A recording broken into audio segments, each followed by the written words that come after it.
क्या कभी आपने सोचा है कि इस पूरे ब्रह्मांड को चलाने वाले देवों के देव महादेव ने प्रेम क्यों किया, और जब किया तो वो प्रेम इतना अलौकिक, इतना गहरा कैसे हो गया कि आज भी उसकी मिसालें दी जाती हैं। ये सिर्फ एक कहानी नहीं, ये है त्याग, तपस्या और अटूट प्रेम की वो गाथा जिसने स्वयं काल को भी नतमस्तक कर दिया। आज मैं आपको उस विवाह की दिव्य कथा सुनाने जा रहा हूँ। नमस्कार दोस्तों, और स्वागत है आपका हमारे चैनल पर, जहाँ हम आपको धर्म, अध्यात्म और उन कहानियों से जोड़ते हैं जो हमारे जीवन को अर्थ देती है। मैं जानता हूँ आप में से कई लोग शिव पार्वती विवाह के बारे में जानते होंगे, लेकिन आज हम इस कहानी की उन परतों को खोलेंगे, उन मानवीय भावनाओं को महसूस करेंगे जो अक्सर छूट जाती हैं। ये सिर्फ देवताओं का विवाह नहीं था, ये था एक आत्मा का दूसरी आत्मा से मिलन, एक योगी का गृहस्थ बनना और एक पिता का अपनी बेटी के लिए तपस्या देखना। हमारी कहानी शुरू होती है उस दर्दनाक मोड़ से जहाँ प्रेम का सर्वोच्च बलिदान दिया गया था। भगवान शिव की पहली पत्नी थी देवी सती। दक्ष प्रजापति की पुत्री सती ने अपने पिता की इच्छा के विरुद्ध शिव से विवाह किया था।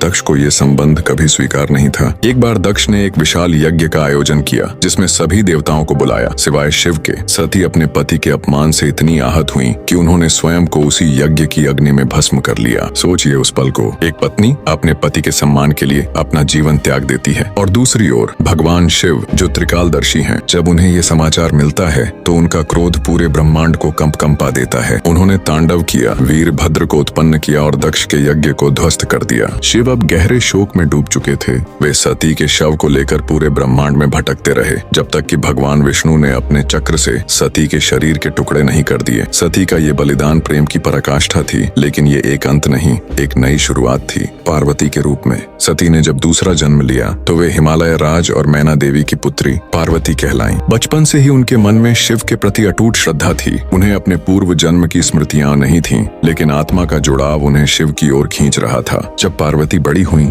तो उनके माता पिता उनका विवाह किसी योग्य वर से कराना चाहते थे, लेकिन पार्वती का मन तो सिर्फ शिव में रमा था। शिव उस समय घोर तपस्या में लीन थे। वे संसार से विरक्त हो चुके थे। उन्हें वापस गृहस्थ जीवन में लाना लगभग असंभव था। तभी देवताओं को एक बड़ी चिंता सताने लगी। तारकासुर नामक एक शक्तिशाली राक्षस का वध केवल शिव पार्वती के पुत्र द्वारा ही संभव था। देवताओं ने कामदेव को शिव की तपस्या भंग करने के लिए भेजा। कामदेव ने शिव पर पुष्प बाण चलाया जिससे शिव की तपस्या भंग हो गई, और उन्होंने क्रोध में अपनी तीसरी आंख खोल दी जिससे कामदेव भस्म हो गए। इस घटना से पार्वती को गहरा आघात लगा। उन्होंने समझ लिया कि शिव को पाना इतना आसान नहीं है। उन्होंने निर्णय लिया कि वे भी शिव को अपनी कठोर तपस्या से ही प्राप्त करेंगी, और यहीं से शुरू होती है उस अलौकिक तपस्या की गाथा जिसे सुनकर हर कोई नतमस्तक हो जाता है। पार्वती ने गौर तपस्या शुरू की। उन्होंने अन्न जल त्याग दिया, कठोर सर्दियों में बर्फ में बैठकर तप किया, भीषण गर्मियों में 5 अग्नियों के बीच बैठकर तप किया। वे इतनी लीन थीं कि उनके शरीर पर दीमकें लग गईं, उनका रंग काला पड़ गया। उनकी माँ मैना उन्हें देखकर व्याकुल हो जाती थीं, उन्हें उमा कहकर पुकारती थीं, तपस्या मत करो, लेकिन पार्वती अडिग थीं।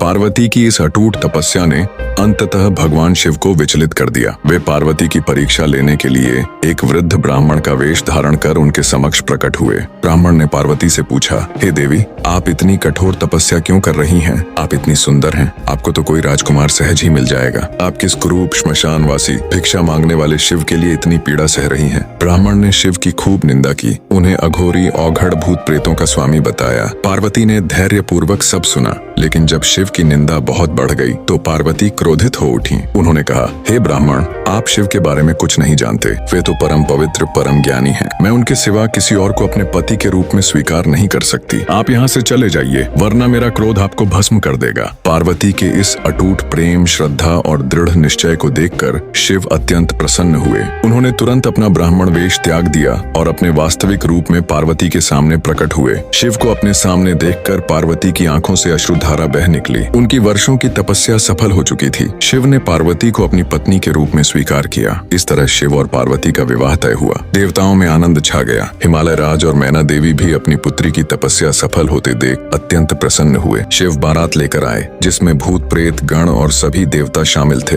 यह विवाह एक सामान्य विवाह नहीं था, यह था सृष्टि के 2 सबसे महत्वपूर्ण तत्वों का मिलन, प्रकृति और पुरुष का मिलन। इस विवाह ने ब्रह्मांड को एक नई दिशा दी। शिव एक वैरागी से गृहस्थ बने और पार्वती ने उन्हें संसार से जोड़ा। उन्होंने एक साथ मिलकर अनेकों लीलाएं रची, धर्म की स्थापना की और संसार को प्रेम, त्याग और संतुलन का पाठ पढ़ाया। दोस्तों, आपको ये कथा कैसी लगी हमें कमेंट्स में जरूर बताइएगा। और अगर आपको यह वीडियो पसंद आया हो तो इसे लाइक करें, शेयर करें और हमारे चैनल को सब्सक्राइब करना न भूलें, ताकि हम ऐसी ही और दिव्य कथाएं आप तक पहुंचाते रहें। मिलते हैं अगले वीडियो में, तब तक के लिए जय श्री राम।